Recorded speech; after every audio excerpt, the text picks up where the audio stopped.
Haleluya, puji Tuhan. Saya mengucap syukur kita semuanya selalu dalam penyertaan, perlindungannya, dan tentu sukacita abadi dan damai sejahtera ada di dalam kita masing-masing. Karena Dia sangat baik dan kebaikannya itu membuat kita puas. Kita mengucap syukur senantiasa kepada Tuhan. Kasih-Nya yang begitu luar biasa dan juga karya-karya yang indah dalam hidup kita. Mari kita berdoa untuk khotbah minggu ini dengan tema puas karena kebaikannya. Mari kita berdoa. Terima kasih Bapa Surgawi. Kami ucap syukur, kami senantiasa puas karena Engkau baik. Engkau begitu baik dan Engkau sangat baik. Karena kondisi apapun yang terjadi, baik dengan dunia maupun dengan pribadi kami, kebaikan-Mu tak pernah luntur, kebaikan-Mu tak pernah berkurang, kebaikan-Mu tidak pernah tercela. Tetap Engkau curahkan kepada kami. Ini membuktikan kasih-Mu yang sempurna dan abadi untuk kami, sehingga kami terus akan berubah, semakin indah, semakin berkenan di hati-Mu. Kami akan semakin menjadi seperti Engkau. Kami puas dengan kebaikan-Mu, karena sedikit pun tidak ada cacat celah dari Engkau. Kami bersyukur, kami akan menerima kebenaran firman-Mu di dalam nama Tuhan Yesus Kristus. Haleluya. Ya, benar bahwa sebetulnya kebaikan Tuhan itu tak ternilai harganya. Dan semua itu akibat daripada kasih Allah yang sempurna. Itu sebabnya minggu yang lalu kita ditekankan oleh firman Tuhan bahwa kita perlu mengasihi sesama juga. Kita mengasihi sesama manusia berarti kita tinggal di dalam kasih Allah dan Allah tinggal di dalam kita. Kita juga tinggal di dalam firman-Nya. Sehingga ketika kita tinggal dalam kasih Allah, maka kita puas karena kebaikannya yang tak berkesudahan. Nah, disitulah kita akan mengalami Roh-Nya yang luar biasa, bekerja yang sempurna di dalam kita, bahkan memberi kemerdekaan kepada kita. Baik, kita baca dalam 2 Korintus pasal 3 ayat 17. Sebab Tuhan adalah roh, dan di mana ada roh Allah, di situ ada kemerdekaan. Sebab Tuhan adalah roh, di mana ada roh Allah, disitulah ada kemerdekaan. Roh Allah memang ada di mana-mana, di setiap titik alam semesta, karena Dia pemilik segala sesuatunya. Tapi sekarang sejak kita lahir baru karena percaya bahwa hidup kita sudah ditebus oleh darah Yesus, maka Allah yang adalah roh tinggal di dalam kita. Dan dikatakan di sini, di mana ada roh Allah, di situ ada kemerdekaan. Roh Allah sekarang tinggal di dalam kita. Mana mungkin kita tidak tinggal di dalam kemerdekaan? Satu hal yang sangat luar biasa, kita sudah dimerdekakan. Kita sudah dimerdekakan dari perbudakan. Kita sudah dimerdekakan dari kutuk. Kita sudah dimerdekakan dari keterikatan hidup secara duniawi. Kita sudah dimerdekakan dari hal-hal yang buruk. Kita sudah dimerdekakan dari dosa. Kita bahkan diganti dengan penerimaan pengampunan, penerimaan kesucian, penerimaan kebenaran kita di mata Tuhan. Luar biasa. Anda tidak lagi sekarang dikuasai atau diperbudak segala sesuatu yang bukan dari Allah. Itu sebabnya izinkan roh Allah begitu sempurna bekerja dalam diri kita.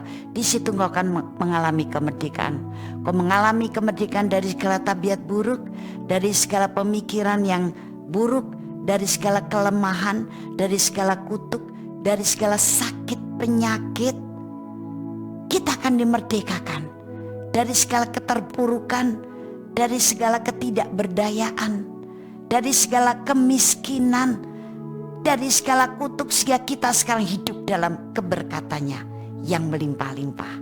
Sehingga Tuhan dengan tegas berkata, akulah jalan kebenaran dan hidup.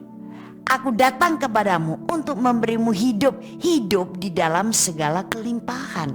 Nah, kelimpahan ini diperuntukkan buat siapa? Buat orang-orang yang sudah merdeka.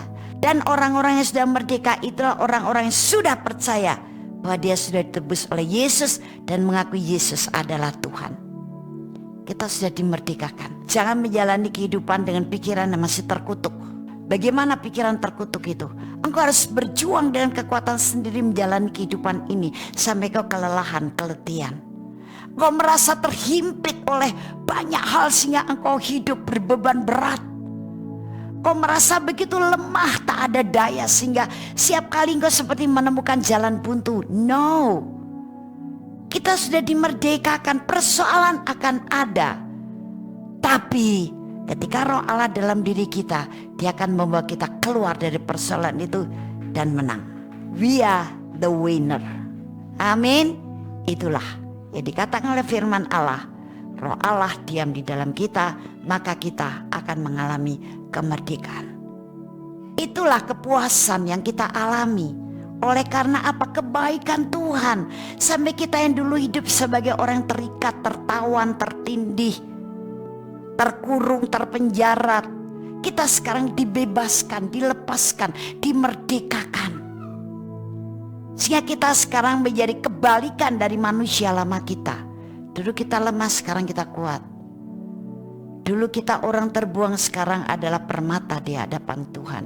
Dulu kita tidak mempunyai keselamatan, sekarang punya keselamatan. Dulu kita masih merasa hidup itu meraba-raba, dan kita tidak bisa untuk memahami bagaimana kehidupan kita yang akan datang, bahkan kehidupan sesudah kematian. Tapi ternyata sekarang dalam Yesus itu sudah terprogram dengan jelas dalam penebusan Yesus. Kita punya masa depan yang cerah, bahkan kita punya pengharapan yang tidak bisa digugurkan oleh apapun. Dan iman kita berkata, yes, aku dapat jaminan karena aku orang kerajaan Allah sampai kehidupanku yang akan mendatang. Hidup saya ada di tangan Tuhan, dan bahkan hidup saya adalah Tuhan. Sehingga kehidupan sesudah kematian pun bukan kematian dan penderitaan yang terjadi, tapi kehidupan yang kekal. Ada jaminan sampai ke sana. Luar biasa kan? Itu kebaikan Tuhan yang patut kita syukuri senantiasa. Dan kita dipuaskan oleh kebaikannya. Tuhan Yesus memberkati. Sampai minggu depan di bulan Februari ini. Haleluya. Amin.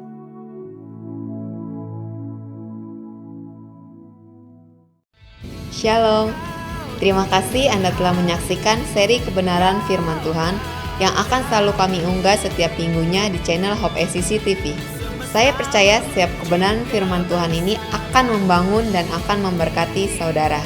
Itu sebabnya jangan lupa untuk like dan subscribe supaya Anda tidak ketinggalan untuk seri selanjutnya. Terima kasih dan Tuhan Yesus memberkati.